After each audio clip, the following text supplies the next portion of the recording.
Hi, I'm Caleb. And I'm Coco. Today, we will be exploring the physics behind archery. Archery is a sport involving a bow, an arrow, and a target. An archer releases the arrow from the bow in an attempt to get a bullseye on the target. In the world of archery, energy is conserved, and the energy to launch the arrow comes from the archer. As you draw the bowstring, you add potential energy to the bow. There is an interesting phenomenon in archery in regards to physics.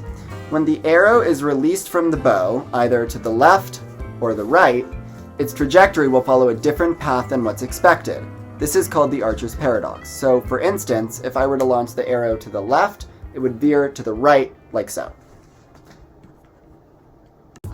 Personally, when I am shooting a bow and arrow, I aim to the right and down from the center of the target because I know its trajectory will veer left after being released from the right side of the bow.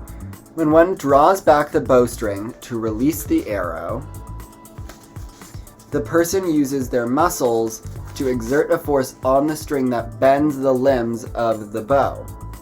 The amount of force that person puts on the string when it's pulled back is called the draw weight.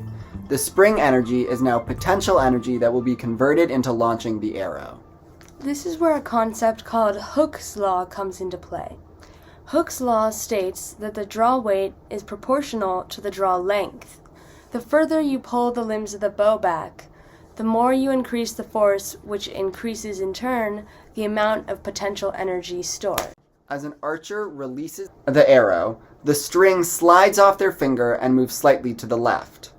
This is due to friction between the fingers and the string, which becomes too weak to hold the string in place anymore. So, the arrow is released from the string at an angle to the median plane of the bow, which is leftward in a Mediterranean release, which is a right-handed shot. This means that there is an initial sideways movement of the string which projects the arrow in that same direction.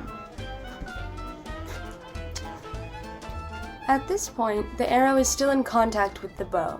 The tip of the arrow moves slightly to the left, and this is due to a counterclockwise moment exerted by the string on the arrow. The force that is acting on an arrow is equal to the draw force as the archer pulls the string back to the releasing position.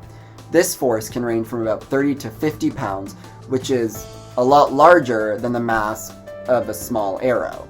Because of this, the arrow accelerates rapidly due to Newton's second law, which is F equals ma, the force equals mass times acceleration. In the third and final stage, the arrow has completely exited from the bow.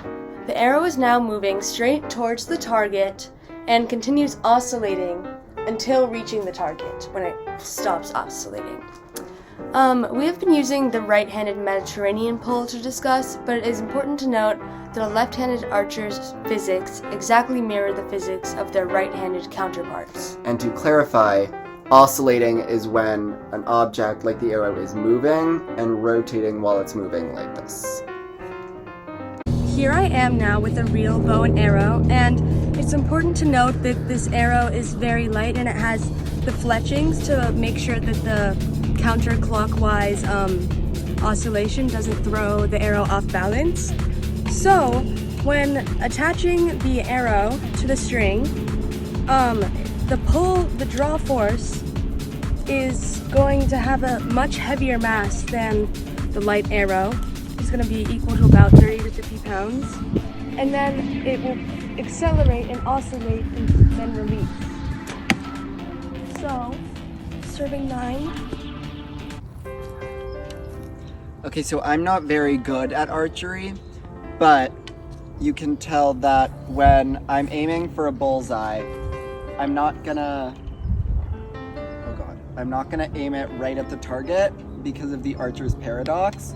So because it states that if I aim it to the right, it's gonna go left, I'm gonna aim it more to the right of the target and see if I get anywhere close to a bullseye.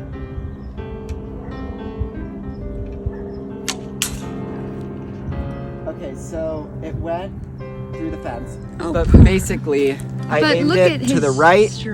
I aimed it to the right, and it went all the way to the left. So that proves that the archer's paradox is correct, that when you're trying to shoot for a certain direction, you need to aim for the opposite direction because of its oscillation in a counterclockwise movement.